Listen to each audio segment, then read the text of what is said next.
श्रीराम नमस्कार. आज 13 फेब्रुवारी 2022. ध्यान चक्र आणि कुंडलिनी भाग 24. षटचक्र या मनुष्य देहातील चक्रांच्या स्थितीमध्ये हा आपला मनुष्य देह शरीरातली सर्व यंत्रणा ज्या तऱ्हेने काम करत असते, ही यंत्रणेचा अभ्यास किंवा त्याची माहिती आपण घेत आहोत. मूलाधार चक्र आपण जेव्हा ह्या षटचक्रांचा अभ्यासाला सुरुवात केली तेव्हा चैतन्य शक्ती ही या मूलाधार चक्रामध्ये स्थित होते आणि ती वर वर सरकत जाते.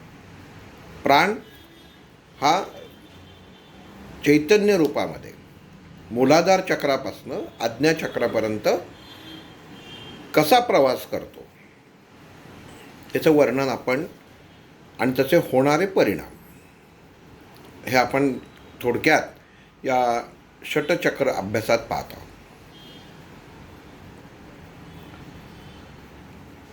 अनाहत चक्र शेवटचा जे दल होतं, जे बीज होतं,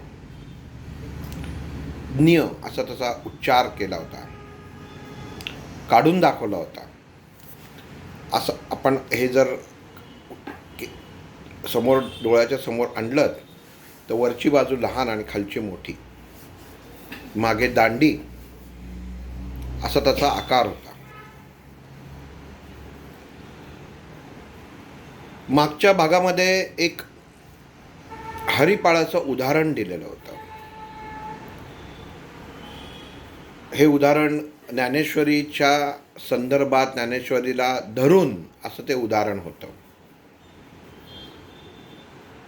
इतक्या जणांचा त्याच्यावरती पहिल्यांदा मागच्या भागावरती प्रतिक्रिया आली की भाग अतिशय सुंदर झाला. म्हणून मी प्रत्येकाला विचारलं, तुम्हाला त्यातलं काय आवडलं? तर सगळ्यांनी जो शेवटचं जे उदाहरण दिलेलं होतं ते त्यांना आवडलं. पण उदाहरण आवडून उपयोग नाही आहे. आपण अभ्यास हा चक्रांचा करत आहोत. उदाहरण त्याला आपण गृहीत धरून दिलं होतं जे तुम्हाला समजेल. मनुष्य ध्यान अवस्थेत असताना किंवा ध्यानास्थ जेव्हा क्रिया चालू करतो, मेडिटेशन ही क्रिया जेव्हा चालू करताना त्या परमात्म्याशी आपल्याला जोडण्याचा मार्ग काय, ह्या मार्गामधला एक दुवा म्हणजे ते उदाहरण होतं. मन हे निर्मन करणं हे सोपी गोष्ट नाही आहे आणि निर्मन हे कधी होतच नाही. स्वतःच्या देहामधला स्थित असलेला भगवंत आपल्याला आपल्याच नजरेने पाहायचा आहे, पण तो बाह्य अवस्थेत नाही, तर शरीराच्या अंतर्मनातील सुप्त चैतन्यमय अवस्थेतील भगवंत पाहायचा आहे. इथं मी सुप्त हा शब्द वापरला कारण सुप्त ही अवस्था आहे. देह हा जोपर्यंत स्थिर होत नाही, एखाद्या आपण वाचतो किंवा एखाद्या मंदिरात जातो, 2 मिनिटं शांत बसतो, पण जर आपण स्वतःचं निरीक्षण केलं, ऑब्झर्वेशन केलं, तर 10 मधल्या 7 माणसांना हात तरी हलवतील, बोट तरी हलवतील, पायाची बोटं तरी हलवतील. त्याच वेळेला त्यांच्या कानाला खाज सुटते, नाकाला खाज सुटते, डोक्याला इथं खाज सुटते आणि असं ते त्यांच्या मनावरती असं बिंबवतात की मला हे हललं नाही पाहिजे. म्हणजे कानाला खाज सुटली तर ती व्यक्ती इतरांना कळू नये सगळे कसे शांत बसलेत, माझीच हालचाल होईल म्हणून त्या गोष्टीकडे दुर्लक्ष करायचा प्रयत्न करतो आणि तो जास्त मेंदू तुमचा अचेतन आणि चेतन या दोन्ही संस्था जास्त तुमच्या कानाकडे केंद्रित होतात. आपण हे उदाहरण म्हणून बघत आहोत की कानाला खाज सुटले म्हणून त्याच्यानं. पण ही खाज का सुटते? एखादा म्हणतो किती वळवळ. शिकवणारे असतात ते म्हणतात किती हालचाल करता, शांत तुम्हाला बसताच येत नाही, बसलात की तुमचं काही ना काहीतरी गोष्टी हालचाल चालूच असतात. पण वास्तविक शरीरातला प्राण हा जिथं जिथं अडकलेला असतो, प्राण म्हणतोय, वायू नाही म्हणते, तो मार्ग हा मोकळा होत असतो. म्हणजे एखाद्या आपण साधनेला बसलो, ध्यानाला बसलो आणि जर आपला कान खाजला म्हणजे काय? तर कान हा कुठल्या दलाच्या अंतर्गत येतो, त्या बीजावरती, त्या बीजाक्षरावरती होणारा परिणाम हा कमी जास्त झालेला असतो म्हणून तुमचा कान खाजत असतो. पण समोरच्याला बघणाऱ्याला वाटतं की हा फार चुळबुळ करतोय. पण जसं कान तो कसं काय कायम खाजवत बसतो का? तर नाही, फक्त असं असं केलं परत जागेवर. म्हणजेच काय की ती कृती केल्यानंतर, कान खाजवल्यानंतर परत तो जागेवर येतो, म्हणजे त्या बीजाला तो परत गतिमान करतो. ही सर्वसाधारणपणे सहज कृती आहे. पण ह्याच्या विरुद्ध जर त्याला तुम्ही रोध करायचा प्रयत्न केलात की इतर जसे बसलेत तसं माझं सुद्धा व्हायला पाहिजे, माझ्या बाजूचा बसलेला व्यक्ती हा मोठमोठ्याने श्वास घेतो, त्याचं अनुलोम विलोम हे माझ्यापेक्षा जेव्हा जो करतो तेव्हा त्याचा श्वास कसा येतो तसा माझा व्हायला पाहिजे, तर ही चुकीची क्रिया ठरेल. कारण प्रत्येक देह आणि प्रत्येक देहामध्ये संचार करणारी ऊर्जा ही वेगवेगळी असते. त्या देहाप्रमाणे त्या शरीरामध्ये ती पूर्ण फिरत असते. तेव्हा आपण जेव्हा समाधी, ध्यानाला, मेडिटेशनला, साधनेला असं सगळ्या वेगवेगळ्यांची नावं देऊन एका जागी स्थिर बसतो, तेव्हा ह्या गोष्टी सहजतेने होतात. त्याला विरोध करू नका. कारण जसं एखादी गोष्टी मुलाला सांगितलं, मुलाला एखाद्या काहीतरी गडबड करायची सवय असेल आणि तुम्ही त्याला सांगितलं थांब रे, की तो मुलगा जास्त करतो. म्हणजे एखाद्या मुलाला घरामध्ये आई सांगते तू आता इकडे येऊ नकोस, की त्या मुलाच्या डोक्यामध्ये प्रश्न पडतो की जो अगोदर उपस्थितच नसतो, की आई का असं मला म्हणते की तिकडे येऊ नको, म्हणजे तिथं काहीतरी आहे. म्हणजे ओढ कशी निर्माण होते. आणि अशीच आपली कंपनीय ओढ विचारांद्वारे मनुष्य देहामध्ये निर्माण होते. ज्ञ अक्षर आपण जे पाहिलं आणि जे उदाहरण पाहिलं हरिपाळाचं, की हरिपाळा दृष्टी कुठपर्यंत हवी. संतांचं मनुष्याच्या जीवनात असणं किंवा संतांचे संस्कार, संतांचं वाङ्मय हे असणं, ह्याचं कारण असं आहे की तुम्हाला परमेश्वराला कनेक्ट व्हायचं असेल, एकरूप व्हायचं असेल, तर संतांशिवाय पर्याय नाही, तुम्ही होऊ शकत नाही. तुम्हाला तेवढ्या ताकदीचे गुरु हवेत जे तुम्हाला ज्ञान प्रदान करतील. आणि बऱ्याच जणांचा असा समज असतो की गुरु आहे म्हणजे परमेश्वराचं दर्शन नक्की होणार, तर तसं नाही आहे. एखादं उत्तम पुस्तक आपल्या हाती असतं, आपण ते वाचतोही, पण ते वाचलेल्या पुस्तकामध्ये काय लिहिलं हे वाचतो पण कळत नाही. म्हणजे ज्ञान समोर असतं, ज्ञान ग्रहण वाचण्याने केलं, पण त्याचं शरीरावरती जो परिणाम व्हायला पाहिजे होता, इफेक्ट व्हायला पाहिजे होता, तो त्याचं विश्लेषण हा फक्त गुरु करू शकतो. म्हणून जेव्हा हा हरिपाळाकडं आपण मागच्या गोष्टीत पाहिलं की ज्ञानदेव आणि नामदेव जेव्हा त्याला सांगतात, अरे साक्षात भगवंत तुझ्या बरोबर होते, तर तेव्हा त्याला वाईट वाटलं नाही. तो त्यांच्याशी, त्या भगवंताशी एकरूप झाला. अगदी त्या विठ्ठलाला तो काय रे म्हाताऱ्या वगैरे सुद्धा म्हणला होता. तेव्हा पत्नी म्हणून रुक्मिणीला जरी राग आला होता तरी ती काही बोलली नाही, कारण भगवंताने तेव्हा सांगितलं होतं जरा तू शांत बस.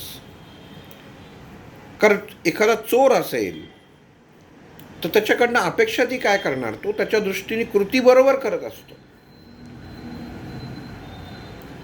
एकाने प्रश्न केला होता, म्हणजे चोऱ्या करणारे म्हणजे हे जे मंत्री आहेत, नेते आहेत, असं त्यांनी मला स्पष्ट विचारलं, हे जे दान धर्म करतात आणि लोकांच्या संपत्त्या बळकवतात, हे योग्य म्हणायचं का? तर ते अयोग्य आहे. पण जसं आपल्या देहामध्ये एका चक्रामध्ये दलं दिलेली आहे, तसं भगवंताच्या दरबारी प्रारब्ध हे सुद्धा एक दल आहे.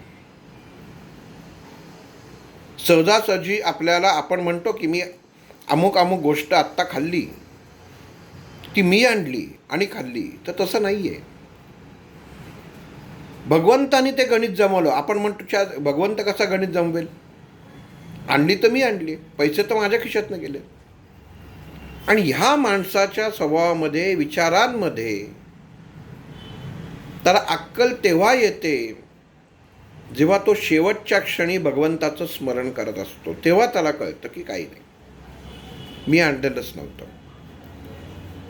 कारण ज्या वेळी तुमचं मन हे स्वीकारेल, कारण आणणाराही तोच आहे, खाणाराही तोच आहे, त्याची ताकद, त्याची ऊर्जा, त्याची शक्ती उत्पन्न करणाराही तोच आहे, तेव्हाच मनुष्याचा उद्धार होईल. आणि तेव्हाच मेडिटेशन, समाधी, ध्यान, धारणा याच्यामध्ये एक पायरी तुम्ही चढलायत असं समजायला हरकत नाही. नुसतं डोळे मिटून बसलं म्हणून नाही. न्यचा जो आकार आहे हा मनुष्य देहाचा आकार दिलेला आहे. त्याच्या पाठीमागं असलेली दांडी, जोडाक्षर नाही येते, त्याला मध्ये दांडी आहे, आणि ती समतोल ठेवते. आणि ही दांडी म्हणजे एखाद्या तराजूला मध्ये आपण जो धरतो, त्या काट्याला जे धरतो, तो दांडा म्हणलात तरी चालेल. इकडं झुकायचं का इकडं झुकायचं,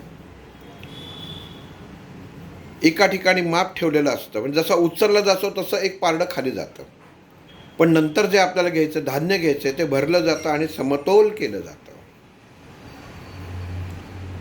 म्हणजे समतोल केलं जातं आणि जे भरलं जातं ते आपण घरी घेऊन येतो. जे स्थिर आहे, जे कायम आहे, तो म्हणजे परमात्मा आहे.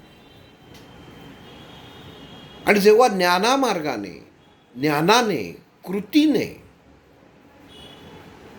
साधनेने आपला विचार, आपला देह जेव्हा त्या तराजूमध्ये आपण ठेवतो वजनासाठी, आणि जेव्हा ते एक रूप, एक संग, एकाच पातळीवरती दोन्ही थाळ्या येतात, एकामध्ये परमात्मा आहे, एकामध्ये तुम्ही भरलेले आहात, तुमचे विचार भरलेले आहेत, ते जेव्हा समान होतात,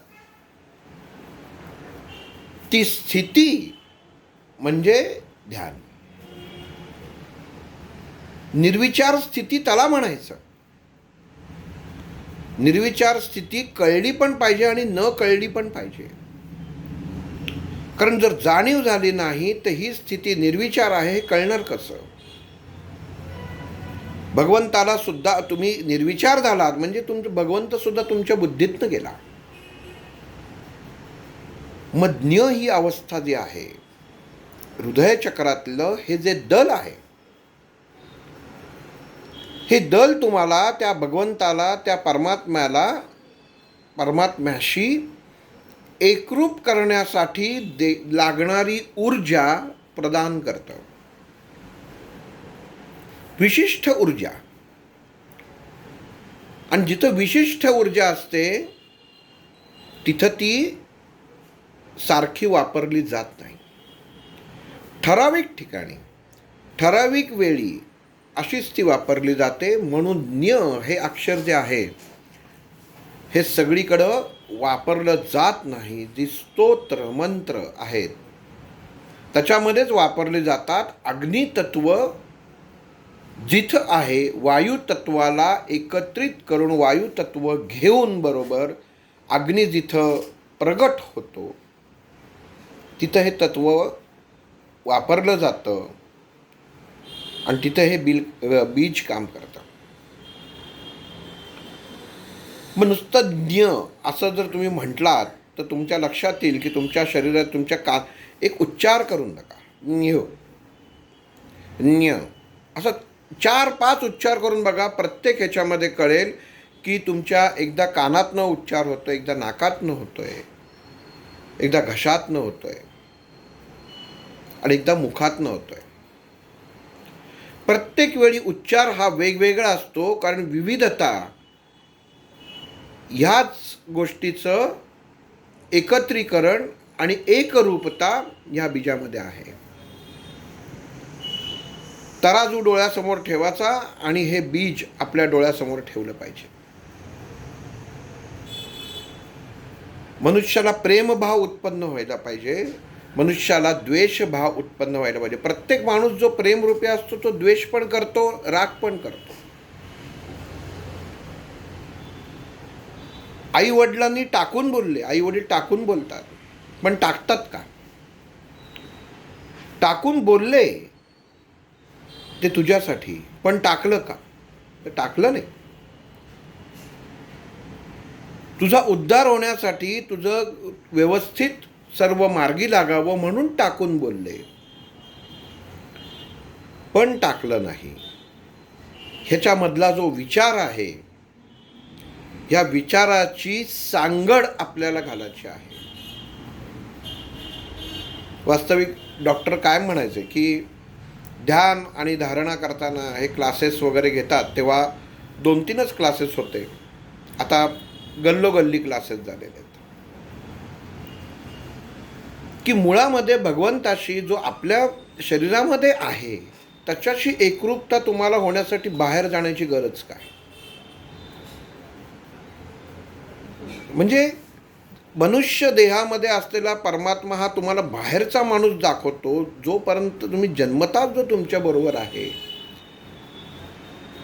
त्यांनी पैसे घेऊन आपल्याला आपल्याच अंतरात्म्यातल्या परमात्म्याची जाणीव करून द्यायची. भेट घडूनच देत नाही, कारण जिथं देवाणघेवाण चालते तिथं परमात्म्याची भेट होऊ शकत नाही. कारण म्हटलेलं आहे की देव हा भावाचा भुकेला आहे आणि तो भाव हा चलनात नसावा. एकदा खुन्या मुरलीधर मंदिरामध्ये डॉक्टर मला घेऊन गेले होते आणि म्हणाले, असंच दवाखान्यामध्ये बोलता बोलता भाव या शब्दावरती बोलणं झालं. आत्ता कशावरनं तो विषय निघाला आठवत नाही, पण भाव या शब्दावरनं बोलणं चालू होतं. मग त्यांचं दुपारी 4-4:30 वाजता मला म्हणाले, खाली आपण जरा पुढच्या चौकात जाऊन येऊ. आणि खुन्या मुरलीधराचं मंदिर 2 चौक पुढं आहे, तिथं नेलं. श्रीकृष्णाची उत्तम आणि सुंदर अशी मूर्ती तिथं आहे. मला म्हणाले, या चेहऱ्यावरचे भाव पहा. मग ते बघितले. भाव सुद्धा कसं असतं की तुम्हाला भाव कसे ओळखायचे, वाचायचे हे कळलं पाहिजे. आणि मी त्यांना म्हटलं, खरंच किती सुंदर आहेत, किती प्रसन्न दिसतंय. असं मी त्याला म्हटल्यावरती मला म्हटले, काय प्रसन्न दिसतंय, तुम्हाला काय कळलं? म्हटलं, चेहऱ्यावरचे भाव खूप सुंदर आहेत. म्हणजेच काय कळलं म्हटले? चेहऱ्यावरचे भाव सुंदर आहेत म्हणजे हातातले भाव सुंदर नाही आहेत का? त्या श्रीकृष्णाच्या मूर्तीच्या पायाचे भाव सुंदर नाही आहेत का? फक्त चेहऱ्याचे भाव सुंदर आहेत? म्हटलं, तुम्हीच सांगितलं चेहऱ्यावरचे भाव बघा. म्हटलं, तेवढंच बघितलं. आणि ज्यावेळी आम्ही बोलत होतो, म्हणजे का जीवनामध्ये गुरुची आवश्यकता का असते, क्षणोक्षणी मला म्हणाले, त्याचा पितांबर बघितलात का, किती सुंदर आहे, कुठल्या रंगाचा आहे माहिती आहे का? आणि त्यावेळी मी जेव्हा बोलत होतो तेव्हा माझी पाठ त्या श्रीकृष्णाकडे होती. हो म्हटलं, हो छान आहे, डाळिंबी रंगाचा आहे. कसं कळलं म्हटले? आत्ता तर म्हणालात चेहऱ्यावरचे फक्त भाव बघत होतो. मग चेहऱ्यावरचे भाव बघत असताना तुमची नजर खालपर्यंत गेलीच कशी? म्हणजे आत्ता तरी खोटं बोलताय किंवा तेव्हा तरी खोटं बोलत होतात? म्हटलं, नाही, मी मूर्ती पाहिली होती.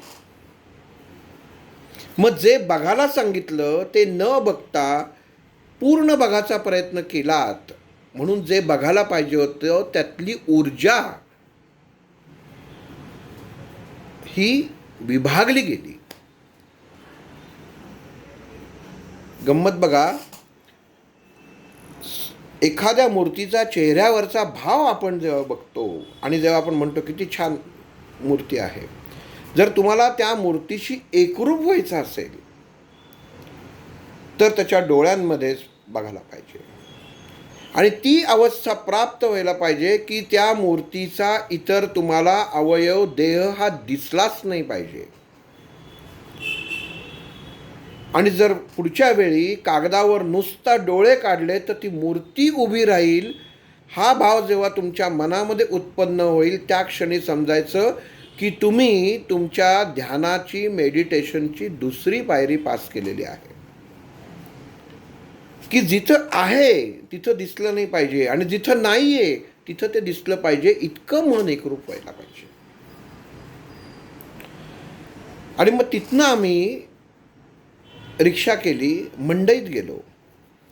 आणि मंडईमध्ये ती संबंध किराणा मालाची दुकान आहेत, ते प्रत्येक पोत्यामध्ये त्या पदार्थाचा भाव लिहिलेला होता, म्हणजे रेट लिहिलेला होता. मला म्हणले, हे काय?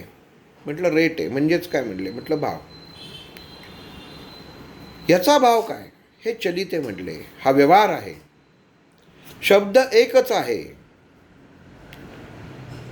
मनुष्याच्या शरीरात अंतर्मनामध्ये असलेली ऊर्जा मनुष्य कसा वायफळ वाया घालवतो हे ते समजावून सांगत होते. की हा भाव, त्या मूर्तीच्या चेहऱ्यावरती असलेला भाव जर तुम्ही इथं प्रगट केलात तर त्याची किंमत इथं राहत नाही. इथं तुम्हाला त्या गहू तांदूळाची किंमतच द्यायला लागते जो भाव आहे. म्हणजे आर्थिक गोष्ट झाली, चलित गोष्ट झाली, जी कमी जास्त होऊ शकते, पण परमेश्वराच्या चेहऱ्यावरती स्थिर भाव असतो. आणि मग तिथनं पाठीमागेच स्त्रियांचा देह विक्री करण्याचा व्यवसाय असलेली पेठ आहे, तिथं गेले. पहिल्यांदा गेलं की एक तेलाचं दुकान लागतं, तिथं शेजारी 2-3 बायका उभ्या होत्या. मला म्हटली, त्यांना विचारून या भाव काय. मी गेलो, थोडंसं अवघडच काम होतं पण गेलो. आणि त्या बाईला विचारलं, रेट काय? भाव शब्द मी उच्चारला नाही. जो काही सांगितला ते येऊन त्यांना परत सांगितलं. चूक केली. डॉक्टरांनी विचारलं, शब्द काय वापरलात? म्हटलं, रेट काय. मी तुम्हाला म्हणले विचारायला काय सांगितलं होतं, भाव काय. परत जा. परत गेलो, म्हटलं, भाव काय. आणि मग त्या स्त्रीने सांगितलं, तुम्हाला काय परवडतं तुम्ही बोला. मी आपलं ठीक आहे म्हटलं. जो अमुक भाव सांगितला होता. तिने आधीच रेट विचारल्यावर सांगितलं होतं. मी म्हटलं ठीक आहे, आलो असं मी म्हटलं आणि परत आलो. समोर रेवडीवाल्याचं दुकान होतं, तिथे डॉक्टर थांबले होते. त्यांना म्हटलं, त्यांनी विचारलं की तुम्हाला भाव परवडतो काय? आणि मग त्यांनी सांगितलं की ह्याचा अर्थ असा की मनुष्याचा देहामधला असलेलं मूल्य, भाव हा मनुष्य स्वतःच ठरवतो. की या देहाचं स्वास्थ्य, ती स्त्री, एक वाक्य अगोदर ते म्हणले की त्याच्यामध्ये भावना असतील का? हा देह विक्री व्यवसायामध्ये भावना असतील का? मग जेव्हा शरीराचं तुम्ही ऱ्हास करता तेव्हा सुद्धा तुमच्या शरीरामध्ये भाव उत्पन्न होतो. मग तिथनं आम्ही त्यांच्या दवाखान्यामध्ये आलो. म्हणजे भाव हे 3 प्रकारचे असतात हे तेव्हा त्यांनी सांगितलं की शरीरात उत्पन्न होणारा, ऱ्हास होणारा एक भाव असतो की जो मनुष्याच्या इंद्रियांवरती भार देतो आणि मनुष्याच्या शरीरातल्या चैतन्य शक्तीला विषकारक ठरतो. आणि हाच भाव परमेश्वराच्या चेहऱ्यावर असतो, तो चैतन्य निर्माण करतो आणि व्यावहारिक वापरताना तो चलित असतो. याचा अर्थ असा की एखादं बीज किंवा एखादा शब्द तुम्ही तो जिथं वापरता त्याच्यावरनं तुमच्या शरीरामध्ये कंपनं तयार होतात आणि ही कंपनं स्थिर करण्याचं काम, स्थित ठेवण्याचं काम न्य हे बीज करत असतं. या बीजाचं कार्य ते आहे. उत्पन्न झालेलं विचार योग्य झालेत की नाही, योग्य विषयाच्या बाबतीत झालेत की नाही. जो भाव त्या स्त्रीच्या बाबतीत होता तो भाव घेऊन मी जर त्या भगवंतासमोर उभा राहिलो तर जो माझ्या शरीराला अपेक्षित, त्या स्त्रीकडनं शरीर सुखाची जी अपेक्षा केली होती ती अपेक्षा भगवंताकडनं प्राप्त होईल का? तो भाव तो राहील का? शब्द एकच आहे. म्हणजे याचाच अर्थ जीवनामध्ये 3 चढ उतार येतात. प्रत्येक मनुष्याच्या जीवनामध्ये 3 चढ उतार येतात आणि चौथा जो असतो तो मोकळा करतो. आपण गाडी चालवतो प्रत्येकजण. आता पुढं गाडी चालवताना कधी जर स्पीड ब्रेकर लागले, जिथं 3 स्पीड ब्रेकर असतात तिथं तुम्हाला दणके जास्त बसतील. पण जिथं 4 असतात त्या चौथ्या स्पीड ब्रेकरच्या वेळी तुमचा पहिला दणका जो तुम्ही खाल्लेला असतो तो तिथं मोकळा होईल. या 4 अवस्था त्यांनी सांगितलेल्या आहेत की जसं घेतो तसं मोकळं होतं. प्रत्येक कृती केलेली असते ती विशिष्ट कारणासाठी केलेली असते. कॉर्पोरेशन 4 स्पीड ब्रेकर करतं, तसे 10-15 पण असतात. त्याला अर्थ नसतं तेव्हा ते हादरवून सोडतं. जे गाडी चालवतात त्यांनी अनुभव घेतला असेल. धाड धाड धाड धाड धाड धाड धाड धाड होतं, म्हणजे हादरवून सोडतं. पण अवस्था जर बघायची असेल तर कधी 3 आणि 4 असे स्पीड ब्रेकर आले आणि 3 स्पीड ब्रेकर तुम्हाला जास्त सापडतील. कारण या अवस्था आहेत, ज्या अवस्था या न्य बीजाशी निगडीत आहेत. म्हणजे हृदयातलं, हृदयचक्रातलं हे एक बीज काही वेळा समजायला थोडंसं अवघड जातं. पण एका बीजाकडं किती कार्य त्या परमात्म्याने दिलेली आहेत की जे हृदयाशी निगडीत आहे. गाडी पटकन येते, माणूस एकदम काही वेळा लक्षात राहत नाही आणि मग तो जो ड्रायव्हर गाडी चालवत असतो तो त्याच्यावरून येतो धाड धाड धाड धाड. मागं बसलेल्या माणसांना एक क्षण वाटतं की काय झालं, हृदयावरती धडधड. ही गती वाढवायचं काम हे न्य करतं. आणि मग तेव्हा त्यांना कळतं की नाही. बघा, एखाद्या याच्यामध्ये जर तुम्ही प्रत्येकाच्या जीवनात घडलेलं असतंय, रस्त्याने जातो, एखादा स्पीड लक्षात राहत नाही, पटकन जातो, धडधड धडधड, आपण घाबरतो एकदम की काय झालं, की त्याचा ताण कुठं पडतो, पहिलं हृदयावरती पडतो आणि दुसरा ताण कुठं पडतो, डायरेक्ट तुमच्या मूलाधार चक्रावर आई ग. आपण म्हणतो की नाही दणका बसला. कुठं बसला? मूलाधार चक्रावर बसला. आपल्याला बाह्य स्थितीतनं बाह्य अवस्थेतनं आपल्याला वाटतं की आपल्याला शारीरिक दणका बसला, तो वास्तविक तुमच्या चक्रांना बसलेला दणका असतो की त्या मार्गाने त्या स्थितीतच तो बसतो, त्याच्या व्यतिरिक्त बसत नाही. असं कोण म्हणत नाही की दणका बसल्यानंतर माझा अरे हात दुखतोय. नाही, कमरेलाच दणका बसतो, दुसरीकडे बसतच नाही.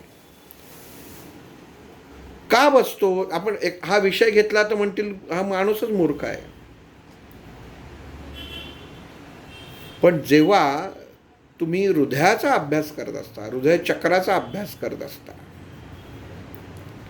चक्रांचा आपण जेव्हा अभ्यास करतोय, साधनेचा अभ्यास करतोय, समाधीचा अभ्यास करतोय, मेडिटेशनचा अभ्यास करतोय, तेव्हा हृदय चक्रातलं जर तुम्ही त्याच्याशी एकरूप झाला नाहीत तर मेडिटेशनला जेव्हा तुम्ही बसता तेव्हा तुमची कंबर दुखायला लागते. आणि कंबर दुखाचं कारण शेवटपर्यंत कळत नाही की कशाने दुखते ते. त्याचा अर्थ असा होतो की कुठंतरी वैचारिकतेमध्ये या हृदयातल्या या बीजावरती परिणाम होतोय. आणि तो परिणाम त्या बीजावरती झाल्या जसा वायू खालनं वर जातो तसाच निरोध वायू निर्माण होतो आणि तो खाली जातो, बरोबर उलटा जातो. आणि मग त्यावेळी होतं आपण म्हणतो की नाही अरे माझ्या बरगड्यांमध्ये एकदम दणका बसला, श्वास घ्यायला त्रास झाला, एकदम श्वास लागल्यासारखं. म्हातारा माणूस असेल तर जास्तच होतं, कारण साधनच नाही. घडणारी घटना ही भौतिक सर्वसाधारण आहे, पण त्याचा जो इम्पॅक्ट होतो, त्याचा ज्या पद्धतीने शरीरावर परिणाम होतो तो असाच होतो. आणि मग आपण म्हणतो अरे नाही ठीक आहे, थोडंसं जरा हळू चालवावर का त्याच्यामध्ये. आता गंमत बघा, जेव्हा आपण त्या हळू चालवा म्हणतो आणि पुढचा स्पीड ब्रेकर येतो तेव्हा इतर माणसांचं लक्ष बाहेरच्या पाट्यांवर असतं आणि तेच सांगतात त्या माणसाला, त्या ड्रायव्हरला, पुढं बहुतेक स्पीड ब्रेकर बरं का इथं लिहिलेलं आहे. म्हणजे काय की जेव्हा मनुष्य ध्यानाला बसतो आणि ध्यानाला बसल्यानंतर जेव्हा तुमच्या कमरेवरती हादरा बसतो, श्वास घेतो, हृदय चक्राला स्थिर करण्यासाठी प्राणायामाचे जे काही प्रकार आहेत ते आता पुढं विशुद्ध चक्रामध्ये येतीलच. पण त्याचा ताण जो आहे हा कमरेला मूलाधार चक्रापर्यंत येतो आणि तो तुमच्या फुफ्फुसाला हृदय चक्रामध्ये स्थिर होतो. पण नंतर 2-3 दिवस त्या माणसाला ह्या 2 ठिकाणी दुखत असतं, जिथं तुमचं अनाहत चक्र आहे आणि जिथं तुमचं मूलाधार चक्र आहे. इतर कुठेही दुखणार नाही, कारण ही 2 स्थानं अशी आहेत, ही 2 स्थानाचा आकार मी पुढच्या रविवारी येताना एक चित्र काढून आणीन की हृदय चक्राचा ते मूलाधार चक्राचा जो आकार येतो तो या सारखा येतो. आणि हे वायू आणि अग्नी ह्याच्यावरती नियंत्रित होणारं बीज आहे.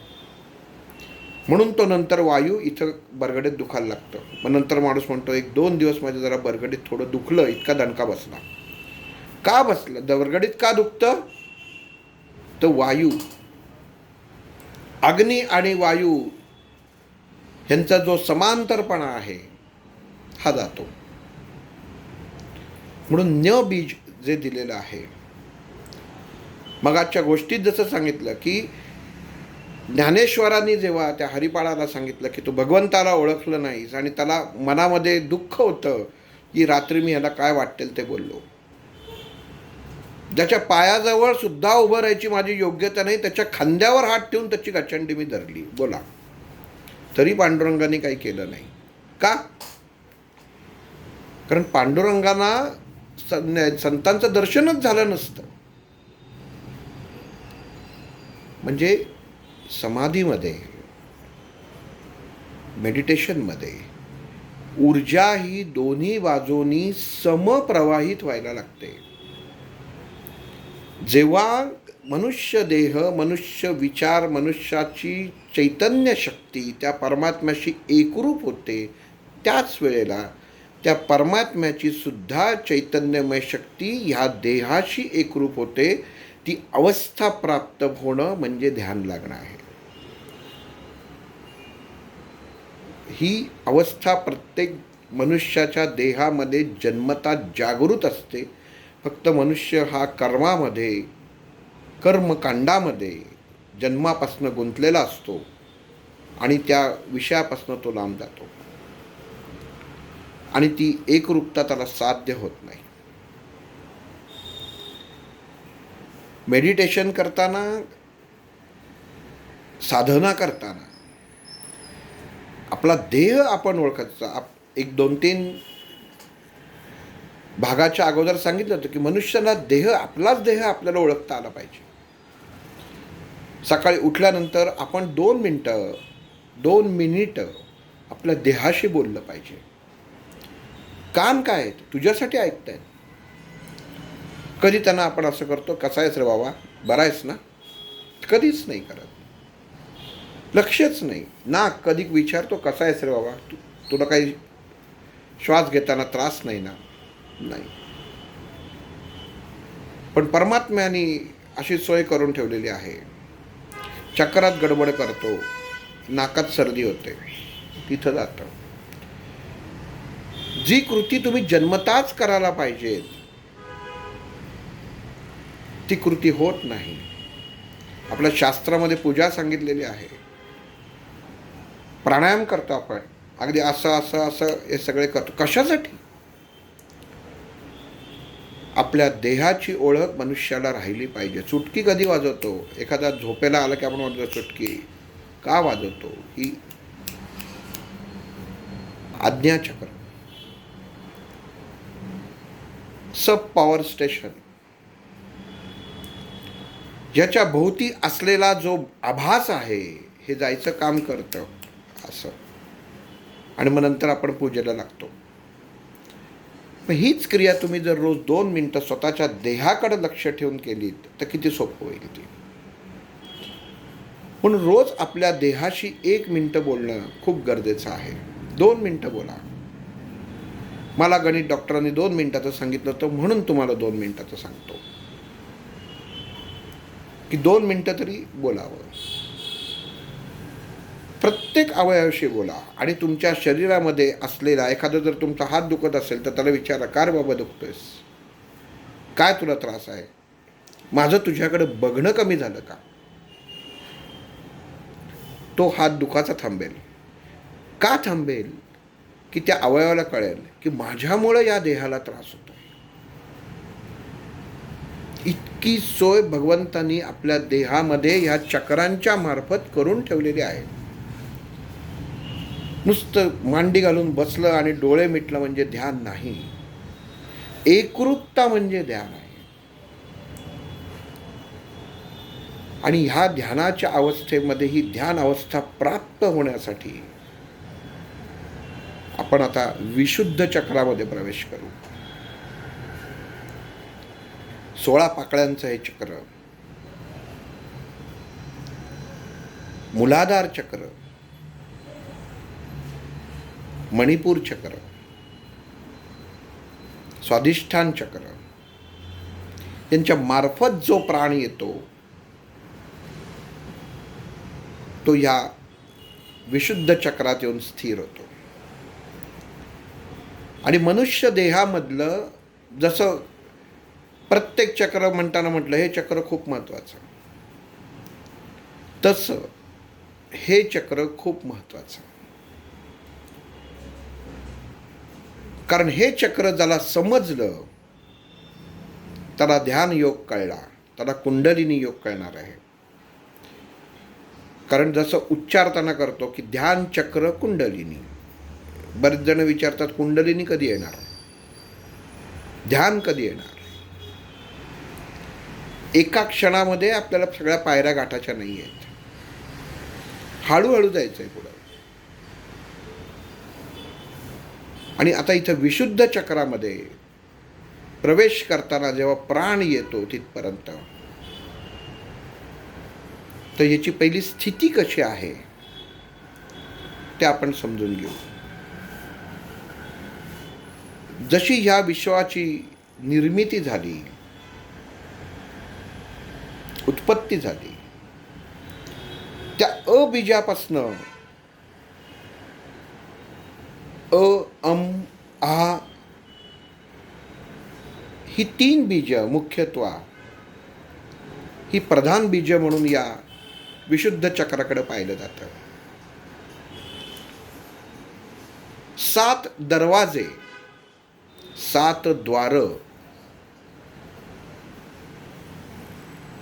सप्तद्वार, सप्तपथ असं या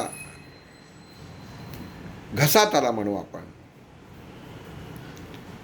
या विशुद्ध चक्रापाशी येऊन उघडतात. मनुष्याच्या शरीरातलं श्वासवाहिनी, अन्ननलिका, आपला टाळा, जीभ, इथं उच्चार करताना शास्त्रामध्ये आमच्या सरांनी हा जीभ हा उच्चार माझा चुकीचा झाला. आम्हाला जेव्हा हे शिकवलं गेलं तेव्हा जीभ हाचा उच्चार केला. म्हणले जिव्हा म्हणजे काय, जीभ म्हणजे काय, या प्रत्येक गोष्टीची ओळख आहे का? आणि म्हटले जिव्हा शब्द वापरा, जिव्हा.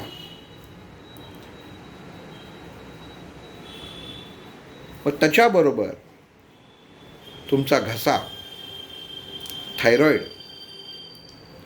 आज आपण पाहतो की थायरॉइडचे प्रॉब्लेम्स किती लोकांमध्ये आहेत. ज्या माणसाचं विशुद्ध चक्र खराब होतं त्यांना थायरॉइडचा प्रॉब्लेम येतो. कारण उत्पत्ती आणि लय ही अवस्था या चक्रापाशी सुरुवात होते. बघा, सुरुवात चक्र आपण बघतोय कुठनं, मूलाधारपासून झालेली आहे. वायू फिरत फिरत, प्राणवायू फिरत फिरत वरती येत येत हृदय चक्रातनं, अनाहत चक्रातनं विशुद्ध चक्रात प्रवेशले आहे. आणि या विशुद्ध चक्रामध्ये जेव्हा तो प्रवेशतो तेव्हा ताबडतोब या सर्व 16च्या 16 पाकळ्यांचा ताबा घेतो. आणि ज्या अन्ननलिकेशी, श्वासाशी, श्वास म्हणजे कशाशी निगडीत आला? फुफ्फुसाशी निगडीत आला, हृदयाशी निगडीत आला. डॉक्टर सांगतात पोट बिघडलंय, जीभ बघू. आपण लगेच जीभ अशी करून दाखवतो, ठीक आहे, पोट बरोबर नाही. मग आपण लगेच अनुमान करतो किंवा जाऊन आता माहीत झालं जीभ पांढरी असेल तर पोट स्वच्छ नाही, आतड्यांमध्ये मल चिकटलाय, मळ नाही. म्हणजे ह्या सर्व गोष्टींचं ताप आला, लगेच डॉक्टर सांगतात जीभ बाहेर काढा आणि आ म्हणा. म्हणायला सांगतात का? नाही, आ म्हणायला सांगतात. आ असं आपण करतो आणि ते टॉर्च मारून बघतात, टॉन्सिल्स बघतात, लाल झालाय कसा.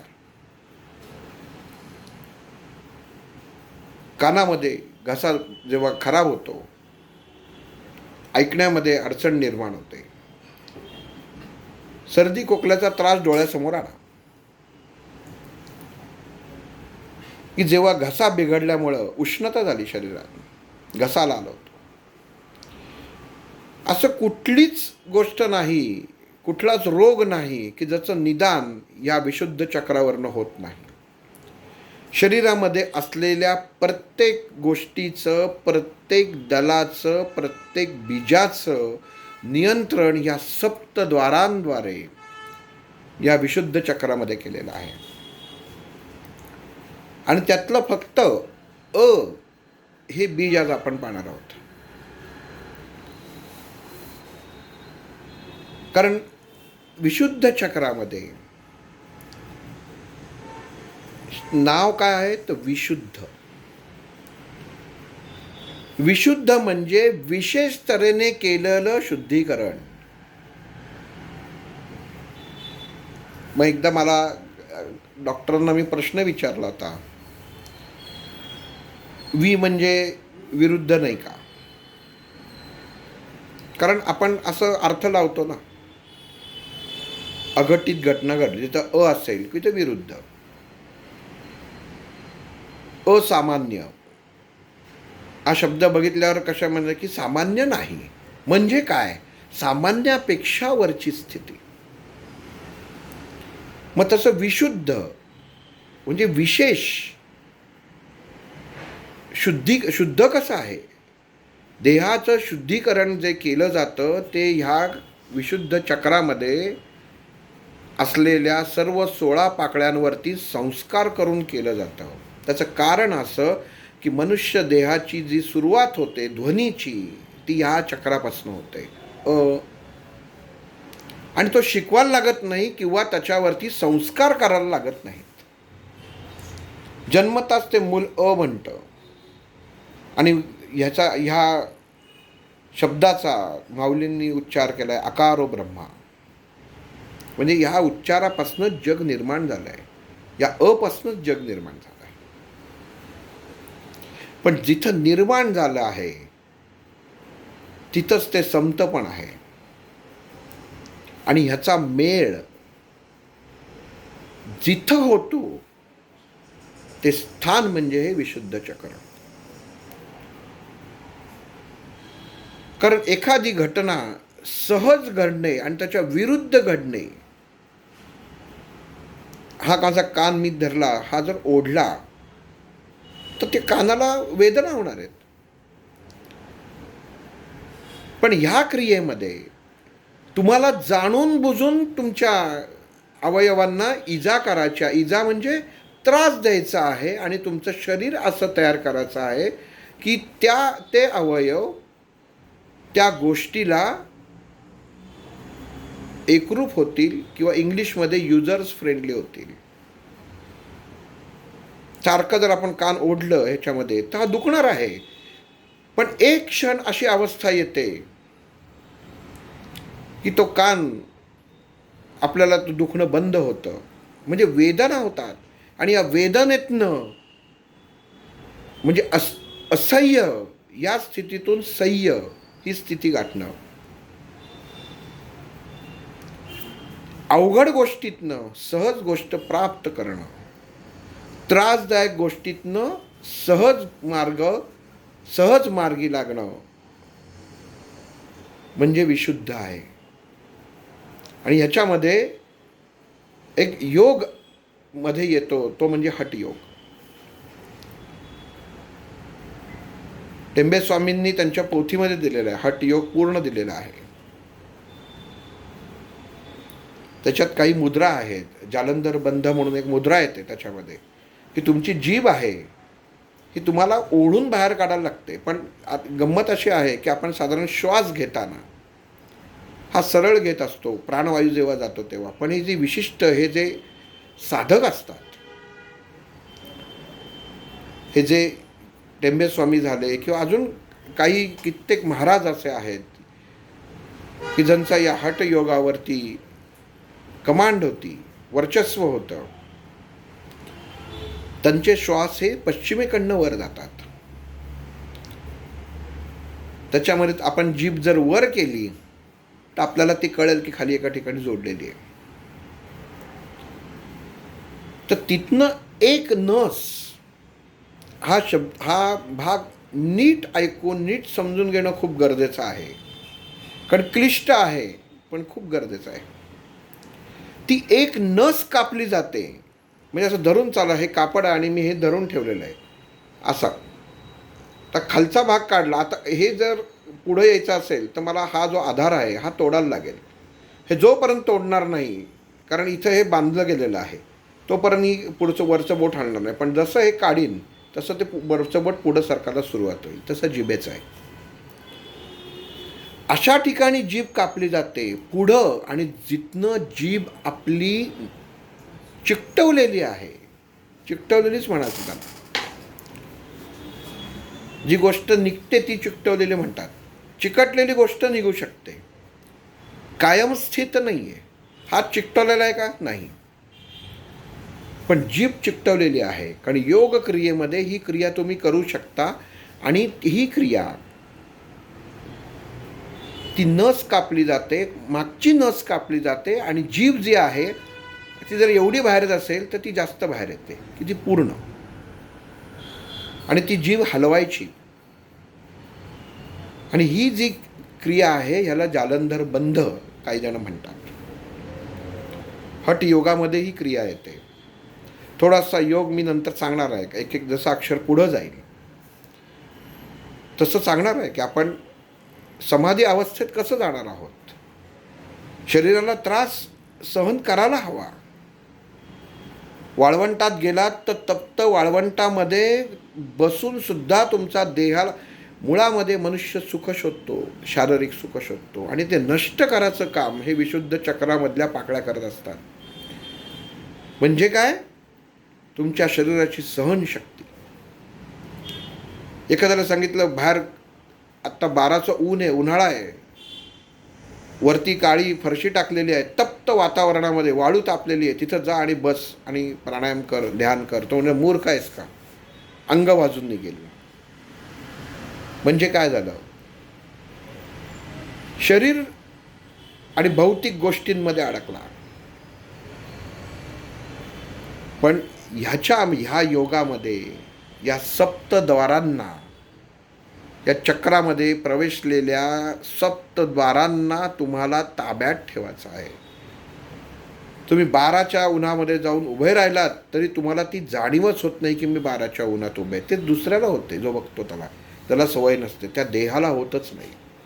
ही स्थिती निर्माण करणं, विरुद्ध स्थिती, विशेष स्थिती, विशेष शुद्धी, ही शुद्धी आहे.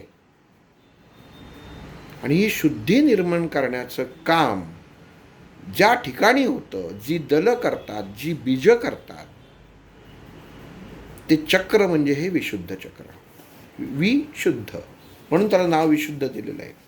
हे सर्व योग ह्याच्या मार्ग, प्राणायाम असो, ज्या ज्या मुद्रा असो, या सर्व मुद्रा, ओंकार असो. आपण जीवनामध्ये 3.5 मुहूर्त म्हणतो, पण 3.5 या शब्दाचा अर्थ काय? 3.5 पीठं म्हणतो, महत्त्वाचं आहे. ओंकार काढल्यावर आकार, उकार, मकार, पण चंद्रबिंदी असते ना अर्धी, म्हणजे 3.5 आहे ती. पण ह्या सगळी गोष्टी ह्या तुमच्या विशुद्ध चक्रामध्ये स्थित आहेत, आणि त्या आपण प्रत्येक पाकळीत पाहणार आहोत. ही कसं आहे, काय देह तयार केला आहे भगवंतानी. जिथनं देहाची ओळख देताना आपण एखादी साध घालतो, ती साध घातल्यावरती समोरच्याला कळतं की हा देह इथं आहे. आपण म्हणतो हाक मारतो, मारणं म्हणजे साध घालणं. कुठनं घालतो? इथनं घालतो, विशुद्ध चक्रातनं. घशातनं जर आवाजच फुटला नाही तर समोरच्याला कळेलच कसं इथं कोण आहे. म्हणजे आकाश मोकळं व्हायचं काम. अकार पहिल्यांदा सांगितलेला आहे आपण जेव्हा सुरू केलं तेव्हा. शब्द हा आकाश तत्वीय शब्द आहे. अकारो ब्रह्मा, हा देह हा ब्रह्मामध्ये आहे, आणि हे ब्रह्म हे शून्यासारखं आहे. शून्यातनं उत्पत्ती होते आणि शून्यातच संपते. इतकं सुंदर दिलेलं आहे. अध्यात्माशी कसं जोडलं गेलेलं आहे ते मी उदाहरणाने सांगतोच. पण शून्यातनं उत्पत्ती होऊन शून्यातनं जोडणं, 0 + 0, 0 + 0 इज इक्वल टू 0, आणि 0 - 0 इज इक्वल टू 0. बाकी कुठलीच गोष्ट संख्या अशी नाही की ज्याच्यात वजाबाकी आणि बेरीज केली तर ते 0 येईल. फक्त शून्यातनं, म्हणजे जिथं निर्मिती होते. वीर्याच्या एका थेंबाचा आकार या शून्यापासून असतो, आणि हे आहे हे जलतत्वाचं आहे. आणि हेच जलतत्व जेव्हा तुम्ही एखाद्या कुकरमध्ये बंद करता आणि अनेक जलतत्व अशी शून्य जेव्हा तुम्ही दाबता त्या कुकरमध्ये पाणी जलतत्व रूपात, आणि जेव्हा त्याला अग्नी देता तेव्हा ते जलतत्व हलायला लागतं आणि काही क्षणांनी तुम्हाला ते बंद केल्यामुळं त्याचा स्फोट होतो. म्हणून कुकरवर शिट्टी जी असते की ती वाफ जाण्यासाठी शिट्टी असते. पण एकेका शून्यातनं निर्माण झालेलं जलतत्व जेव्हा एकत्रित होतो आणि त्याला ऊर्जा दिली जाते तेव्हा त्याचा स्फोट होतो. आणि या शून्याला सायंटिफिक भाषेमध्ये अणू म्हटलेलं आहे. म्हणून जे अणूचा स्फोट होतो म्हणजे या शून्याचा, म्हणजे या अक्षराचा स्फोट होतो, जिथं उत्पत्ती होते तिथंच विनाश होतो. नीट समजून घ्या. ज्या कुकरमध्ये जलतत्व आहे, जिथं अग्नी दिला जातो तिथनं उत्पत्ती होते त्या वाफेची आणि तिथंच ब्लास्ट होतो, तिथंच विनाश होतो. असंच मनुष्य देहाचं कार्य आहे. शून्यात उत्पत्ती होते आणि शून्यातच संपतो. आणि याचं उदाहरण जे आहे की आपण एक गोष्टी रूपाने त्याच्यामध्ये पाहू. ज्ञानेश्वरांचं एक ज्ञानेश्वरांनी लिहिलेलं आहे अकारो ब्रह्मा. शब्द ब्रह्मतत्व आहे. पण हे ज्ञानेश्वरांना कधीही माहीत पडलं? ज्ञानेश्वरांना काय उपजतच विद्या होती का? ज्ञानेश्वरांनी उपजत ज्ञान प्राप्त केलं होतं का? मग ज्या विश्वामध्ये ह्या भगवंतानी या ज्ञान जे वाटलेलं आहे त्या भगवंताशी माऊली जेव्हा एकरूप झाले, बघा साधना अवस्था जी काय आहे की ती जोडताना ती मनाची अवस्था आपल्याला तयार करणं गरजेचं असतं. माऊली काय एका दिवसामध्ये पांडुरंगाशी एकरूप झालेले नाही आहेत. मग कसे झाले? विशुद्ध चक्राची साधना करताना, विशुद्ध चक्र जागृत करताना तुम्हाला गुरुची गरज ही लागतेच लागते. त्याच्याशिवाय तुम्ही हे चक्र स्वतः जागृत करू शकत नाही. ही क्रिया आहे, हा क्रियायोग आहे, हठयोगात येतं. आणि ही क्रिया स्वतःची स्वतः करायची नाही. ही करताना तुम्हाला गुरु हा असणं गरजेचं आहे.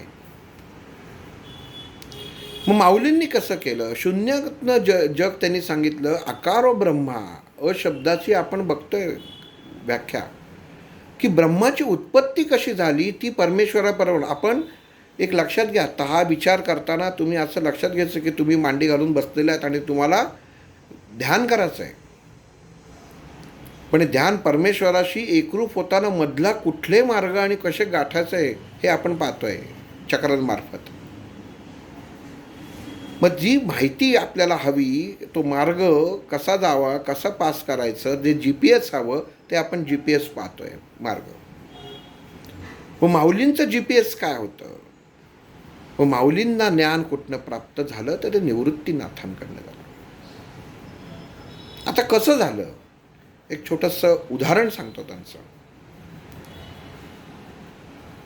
विठ्ठलपंतांनी देहांत प्रायश्चित्त घेतलं. मुलांची जर मुंजी व्हाव्या असं जर वाटत असेल तर तुम्ही देहांत प्रायश्चित्त घ्या, तेव्हा आम्ही मुलांच्या मुंजी करून देऊ असं त्यांना सांगण्यात आलं. मुलांचं जर चांगलं होणार असेल, मुलांवरती जर संस्कार होणार असतील तर हे करायची माझी तयारी आहे असं विठ्ठलपंतांच्या मनात येतं आणि ते देहांत प्रायश्चित्ताची शिक्षा घ्यायला तयार होतात. आणि एक दिवस सिद्धबेट म्हणजे जिथं त्यांची झोपडी होती गावाच्या बाहेर, तिथनं इंद्रायणीमध्ये स्वतःचा देहत्याग विठ्ठलपंतांनी केला. आणि रुक्मिणी हिला असह्यता झाली. तेव्हा लोक बोलायची, समाजाने इतकी अवहेलना केली, पती गेला पण हिला लाज वाटत नाही. ही बघा अजून आहे. पतीला परमेश्वर म्हणते, जर परमेश्वराने स्वतःला संपवून घेतलं मग ही कशी? मानसिक अवस्था इतकी बिघडवली, आणि बिघडवायची पेक्षा रुक्मिणीचं विठ्ठलपंतांवर तेवढं प्रेम होतंच. आणि एक दिवस त्यांनी निर्णय केला की आपण पण देहांताची शिक्षा घ्यायची. आणि मग एक दिवस रात्री ती ठरवते की आज देहांताची शिक्षा घ्यायची. आणि त्या सिद्ध बेटावर ज्या झोपडीमध्ये ते राहत होते तिथे ही चारी भावंड झोपली होती.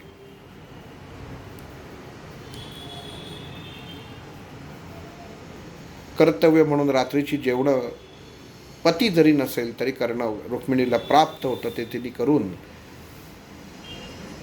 आवरून सर्व मुलं झोपी गेली. आणि मध्यरात्री तिने निवृत्तीनाथाला हात लावून उठवलं आणि झोपडीच्या बाहेर बोलवलं. आणि झोपडीच्या बाहेर आल्यानंतर ती निवृत्तीला म्हणली, निवृत्ती,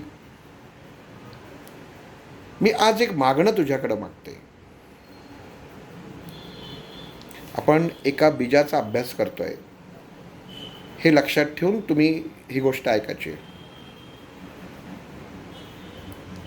की रुक्मिणी निवृत्तीनाथन म्हणते की एका गोष्टीचं मागणं मी करते.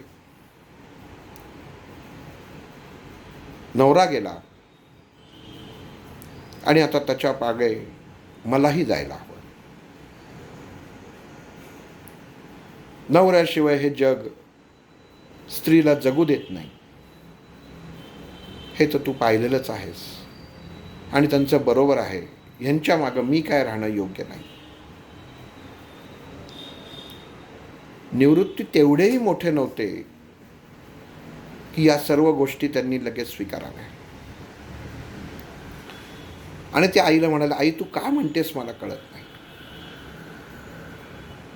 ते म्हणते, जसे तुझे बाबा गेले तसं आता मी जाणार आहे. मला एक वचन तू दे की माझ्या पाठीमागं या तिन्ही भावंडांचा सांभाळ तू करशील. निवृत्तीनाथांवरच्या मनावरती तो आघात त्या क्षणी. आणि तो आईला म्हणतो, आई मी एवढा मोठा झालोय की या तिघांचा मी सांभाळ करू शकेन. पण रुक्मिणीला तेव्हा मोठ्याने बोलताही येत नव्हतं, कारण जर मोठ्याने बोललं तर झोपडीत झोपलेली ज्ञानेश्वर, सोपान आणि मुक्ताबाईंना जाग आली असती. आणि रुक्मिणी निवृत्तीनाथांना म्हणते की माझ्या पदरात एवढं दान तू टाक आणि तुझ्या ओट्यात तू ही 3 बाळं घे. बघा शब्द तिथं रुक्मिणीने बाळं वापरला, भाऊ म्हटलं नाही. आणि निवृत्तीला जवळ घेतलं.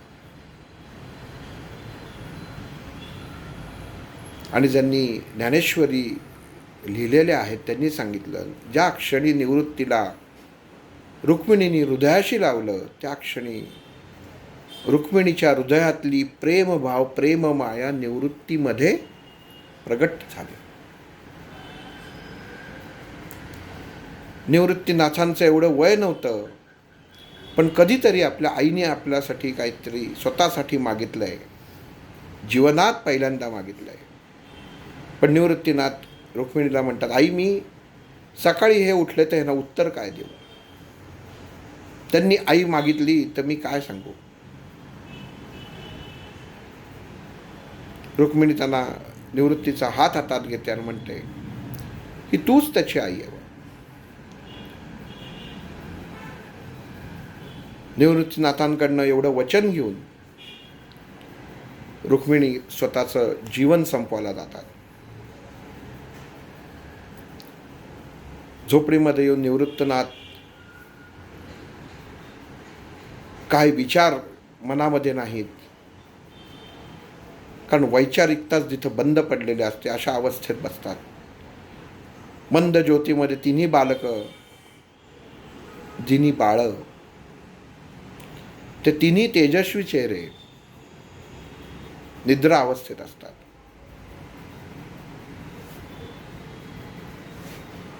का यांना सकाळी उठल्यावरती उत्तर द्यावं, पण काळ हा कोणासाठी थांबत नाही. आणि ती सकाळची वेळ येते आणि माऊली, ज्ञानेश्वर माऊली पहिल्यांदा जागे होतात. एखाद्याला आपल्यावर जबाबदारी पडली तसं निवृत्तीनाथ पटकन ज्ञानदेवाच्या अंगावर पांघरून टाकतात. ज्ञानदेवांना कळत नाही की पांघरून कोणी टाकलं. आईने टाकलं, कारण आई टाकत असते पांघरून. पण त्यांना कळत नाही की हे निवृत्तीनाथ आहेत. इतकी एकरूपता, प्रेम निवृत्तीनाथांमध्ये रुक्मिणीचं निर्माण झालेलं असतं. ही अवस्था आहे. परमात्म्याशी एकरूप होताना ही अवस्था मनुष्याच्या देहामध्ये उत्पन्न होणं गरजेचं आहे. ती अवस्था निवृत्तीनाथांच्या देहामध्ये उत्पन्न होते. आणि निवृत्तीनाथांचं जीवन तिथनं चालू झालेलं असतं. नवीन जीवन चालू झालेलं असतं. कालपर्यंत थोरले भाऊ होते, आज आई आहेत. आणि ज्ञानदेव उठतात आणि म्हणतात, दादा काय झालं, आई कुठे आहे? कारण रोज सकाळी उठल्या उठल्या आईला बघायची सवय, नमस्कार करायची सवय, मातृदेवो भव. आणि निवृत्तीनाथ घडलेला प्रसंग ज्ञानदेवाला सांगतात. सोपान महाराज आणि मुक्ताबाई अजून जाग्या झालेल्या नसतात, पण एखादी गोष्ट उपजतच असते. तसं ज्ञानदेव समजदार असतात. आणि ते म्हणते, सोपान दादाला मी सांगेन, पण मुक्त आईला कोण सांगणार? आणि जसं सकाळ होत जाते तसे सोपान महाराज उठतात. प्रत्येकाला, प्रत्येक बाळाला उठल्या उठल्या आई लागते, तसे प्रत्येक जण हाक मारत असतात. निवृत्ती आणि ज्ञानदेव सोपान महाराजांना, सोपान देवाला सांगत असतात. मुक्ता उठते आणि मुखी फक्त आई आई आई आई. तिला कुठं माहिती असतं की आपली आई नाही, पण रोजची सवय. हे मुक्ताईचं आई म्हणजे मनुष्य देहातनं आपण मुक्त होताना आपल्या मातृत्वाशी, आईशी, निर्मितीशी, आपण जिथे ही निर्मिती आईच्या गर्भातनं मनुष्य देह निर्माण होतो, त्याचा आपण कधीही विसर पडता कामा नये. त्याचा उच्चार ह्या मुक्ताबाई करत होत्या, आई आई आई. जीवनामध्ये मुक्त अवस्था जेव्हा होत असते तेव्हा मातृपित्यांना, आईला आणि वडिलांना विसरता कामा नये. मातृदेवो भव उत्पत्ती आहे.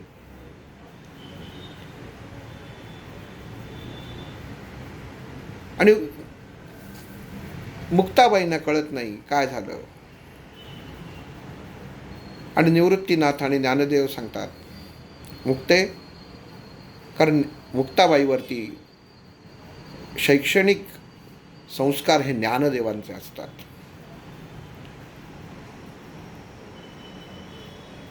आणि निवृत्तीनाथ सांगतात, आजपासून मी तुमची आई. आणि निवृत्तीनाथांच्या म्हणजे वर्णन असं केलं की निवृत्तीनाथ एखाद्या पक्षिणीच्या पंखाखाली जसे पिल्लं असतात, तशी ही 3 बाळं रुक्मिणींनी ह्या निवृत्ती नावाच्या पक्षाच्या पंखाखाली दिलेले असतात.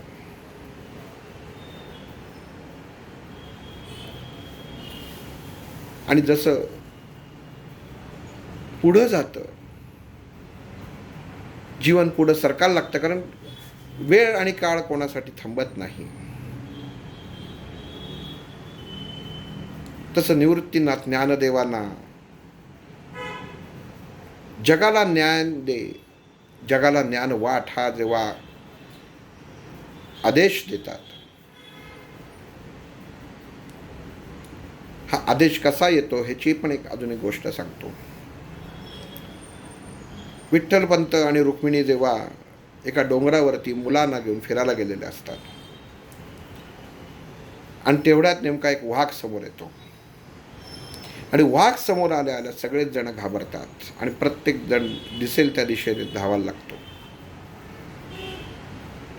पण तो वाघ निवृत्तीनाथांच्याच मागे लागतो आणि निवृत्तीनाथ पळत पळत पळत एका शिळेपाशी येतात आणि ती शिळा ती उघडली जाते आणि त्या शिळे पाठोपाठ तुम्ही जसे निवृत्तीनाथ शिरतात ती शिळा उघडल्यावर आत गुहेत, तसं तो वाघ पण आत शिरतो आणि ती शिळा बंद होते आणि भेदरलेल्या निवृत्तीनाथांना आत गेल्यावर कळतं की तो वाघ शांत झाला आणि समोर उभा आहे आणि समोर एक प्रकाशमान असा अवस्थेमध्ये एक देह उभा आहे आणि ते म्हणजे गहनीनाथ होते. आणि त्यावेळी गहनीनाथांनी निवृत्तनाथांना ज्ञानेश्वरी नाही म्हटलं, ज्ञानश्वरी ह्याचं जे ज्ञान प्रगट करून त्यांना दान केलं क्षणामध्ये. आणि शेवटी गुरुतत्वाचं महत्त्व काय हे गहनीनाथांनी निवृत्तीनाथांना समजावून सांगितलं. कारण ज्ञान हे समोर असतं पण ते प्रगट होणं गरजेचं असतं. आणि निवृत्तीनाथांकडे गहनीनाथांकडनं ते ज्ञान त्या क्षणी आलं पण ते प्रगट झालं नाही, कारण प्रगट करायची ताकद निवृत्तीनाथांकडे नव्हती. आणि गोष्टही बहुतेक जणांना माहिती असेल की नंतर बाहेर येतात, शिळा उघडली जाते, सगळेजण जसा वाघ गेला समजतात, सगळे परत एकत्र येतात. पण निवृत्तीनाथ कुठं दिसत नाही. झोपडीपाशी येऊन सगळे थांबतात, आत्ता येईल मग येईल मग येईल. आणि मग जेव्हा निवृत्तीनाथ येतात तेव्हा त्यांच्यात बदल झालेला असतो. ज्ञानाचा तो सागर ते बरोबर घेऊन आलेले असतात आणि तो सागर ज्ञानाच्या मार्फत समाजापर्यंत जावा ही त्यांच्या मनामधली इच्छा जेव्हा रुक्मिणी स्वतःचं देहांत प्रायश्चित्त घेते त्याच्यानंतर ही अवस्था उत्पन्न होते की आज वेळ आलेली आहे, माझ्या आई वडिलांना देहांत प्रायश्चित्त घ्यायला लागलं तर समाजाला आज ज्ञान द्यायची वेळ आलेली आहे. एवढा दिवस मला ही आज्ञा करता येत नव्हतं कारण आई आणि वडील दोघंही होते. त्या गोष्टीवरनं एक गोष्ट लक्षात घ्या,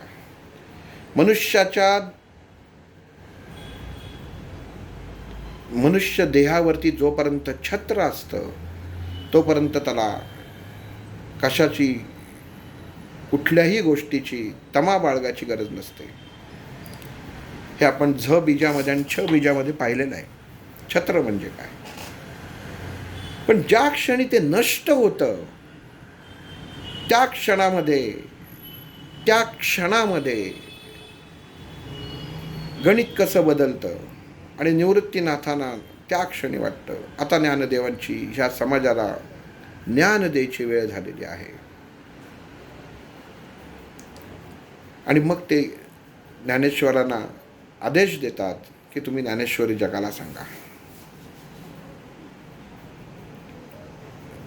आपल्या भावाकडनं जे ज्ञान प्राप्त व्हायचं ते वाघ भेटाच्या आधी ज्ञानेश्वरांनी प्राप्त केलेलं असतं. पण जेव्हा गुहेमध्ये जाऊन आलेलं असतं तेव्हा निवृत्तीनाथांच्या देहामधल्या देहबोलीमध्ये झालेला बदल हा ज्ञानेश्वरांनी ओळखलेला असतो.